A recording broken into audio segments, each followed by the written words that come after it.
भारतीय राजनीति में 90 का दशक गठबंधन सरकारों के बनने और ढहने के लिए जाना जाता है।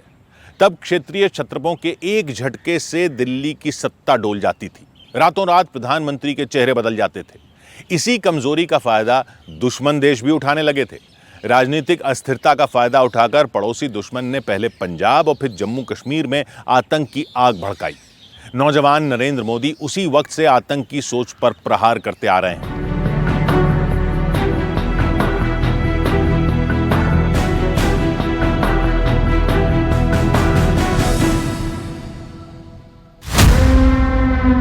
दो दिसंबर 1989, नई दिल्ली। विश्वनाथ प्रताप सिंह कई दलों के गठजोड़ से बनी सरकार में प्रधानमंत्री बने। सरकार में बीजेपी और लेफ्ट पार्टियां भी शामिल थीं। कांग्रेस से बगावत कर जनता दल में शामिल हुए मुफ्ती मोहम्मद सईद को विश्वनाथ प्रताप सिंह ने देश का गृह मंत्री पद सौंपा। गृह मंत्री बनने के 6 दिन बाद ही आतंकियों ने मुफ्ती मोहम्मद सईद की बेटी रुबैया सईद का अपहरण कर लिया। दहशतगर्दों ने गृह मंत्री की बेटी की जान बख्शने के बदले 5 खूंखार आतंकियों की रिहाई की मांग रखी। किडनैपिंग कांड का अंत 13 दिसंबर 1989 को हुआ। अशफाक वानी, शेख हमीद, शेर खान, जावेद अहमद जरगर और नूर मोहम्मद कलवल को रुबैया की आजादी के बदले रिहा कर दिया गया। हालांकि रुबैया का अपहरण सिर्फ एक शुरुआत भर थी। कश्मीर में सरहद पार से रची गई बारूदी साजिशें अंजाम दी जाने लगी। इस बीच विश्वनाथ प्रताप सिंह की सरकार भी चली गई। 1991 में रथ यात्रा के समय बीजेपी नेता लाल कृष्ण आडवाणी की गिरफ्तारी के बाद पार्टी ने वीपी सिंह सरकार से समर्थन वापस ले लिया। दिल्ली में जब सत्ता की बिसात पर शहमात का खेल चल रहा था, तब कश्मीर घाटी में आतंक ने जड़ें जमा ली, जिसके बाद आतंकियों और अलगाववादियों के खिलाफ भारतीय जनता पार्टी ने एकता यात्रा निकालने की योजना बनाई। एकता यात्रा के सफल आयोजन का जिम्मा नरेंद्र मोदी को सौंपा गया। एकता यात्रा देश के दक्षिणी छोर कन्याकुमारी से लेकर कश्मीर के लाल चौक पर तिरंगा फहराने तक निकाली जानी थी। नरेंद्र मोदी ने एकता यात्रा की शुरुआत जिस अंदाज में की, उसने देशवासियों का दिल जीत लिया। शहीद आजम भगत सिंह के भाई राजेंद्र सिंह, आजादी की लड़ाई में फांसी का फंदा चूमने वाले राजगुरु के भाई देवकी नंदन, परमवीर चक्र विजेता अब्दुल हमीद के बेटे जुबैद अहमद और अली हसन।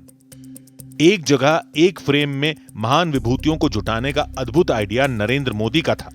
आतंक के खिलाफ नरेंद्र मोदी ने देशभक्तों की ऐसी कतार खड़ी कर दी जो हर गुजरते दिन आगे ही बढ़ती गई। 11 दिसंबर 1991 को कन्याकुमारी में एकता यात्रा के शुभारंभ की ये तस्वीर देखिए, जिसमें मुरली मनोहर जोशी को राष्ट्रीय ध्वज तिरंगा सौंपा गया था। लेकिन कन्याकुमारी में एकता यात्रा के लिए लोगों को जोड़ना आसान नहीं था, क्योंकि तब भारतीय जनता पार्टी की तमिलनाडु जैसे प्रदेश में जमीन भी तैयार नहीं थी। ऐसे में नरेंद्र मोदी ने देश भर से कार्यकर्ताओं को कन्याकुमारी तक आने का आह्वान किया। उन्होंने एक एक दिन का ख्याल खुद रखा। एकता यात्रा में शामिल रहे केतन देवानी बताते हैं कि नरेंद्र मोदी ने उन्हें किस तरह एकता यात्रा में जोड़ा। मुझे त्रिवेंद्रम जाना था, वहाँ से फिर कन्याकुमारी से एकता चलने वाली थी। तो मैंने नरेंद्र भाई को बताया कि भाई मैं आऊँगा तो मैं क्या करूँगा त्रिवेंद्रम में आकर, मुझे तो कोई जानता नहीं है, मैं कैसे आऊँगा। बोले तुम चिंता मत करो, मैं खुद तुम्हें लेने आऊँगा स्टेशन पर। तो जब मैं त्रिवेंद्रम पहुँचा तो सच में नरेंद्र भाई स्वयं वो लेने मुझे स्टेशन पर आए।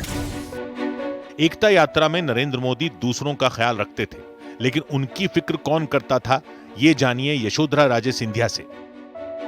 आदरणीय मोदी जी के दरवाजे पे उनने 1 बजे रात को खटखटाया, तो मोदी जी आश्चर्य होके निकले बाहर अपने कमरे से। तो ने कहा जी राजनाथ जी क्या, और ये दूध ये जिसमें मैंने थोड़ा सा हल्दी डाला है ताकि आपकी सहूलियत ठीक हो, आप इसको पीजिए ताकि आपको आगे के लिए भी तकलीफ नहीं होगी। तो राजमाता साहब जैसे हस्ती इतनी बड़ी तैयार हैं सबको देखने के लिए। हम लोग जो यात्रा में लगे हुए हैं एक एक को पूछ रही हैं। तो वो चीज़ मोदी जी हमेशा रिपीट करते हैं जब हम जैसे लोगों से मिलते हैं कि मैं भूल नहीं सकता। बीते साल एक टीवी इंटरव्यू में नरेंद्र मोदी ने बताया कि उनका 5 दशक पहले से तमिलनाडु आना जाना रहा। 70 के दशक में कन्याकुमारी में बने विवेकानंद रॉक मेमोरियल से नरेंद्र मोदी का जुड़ाव था। आपातकाल के दिनों में नरेंद्र मोदी भूमिगत रहने के दौरान पूरे देश में घूमे थे, तब भी तमिलनाडु आए थे। एकता यात्रा को सफल बनाने में उनकी पहले की दक्षिण भारत की यात्रा बड़े काम आई। लेकिन 14 राज्यों से गुजरकर कश्मीर के लाल चौक तक पहुंचना कतई आसान नहीं था। यात्रा बहुत लंबी थी। सभी राज्यों में अलग अलग प्रभारी थे। इनका कोऑर्डिनेशन नरेंद्र मोदी करते थे। इस सब के बीच उन्हें आतंकियों को मुंह तोड़ जवाब देने वाले ओजस्वी भाषण भी देने होते थे। पीएम मोदी पर न्यूज 18 की खास सीरीज जारी है। कल रात 10:15 पर देखना ना भूलें।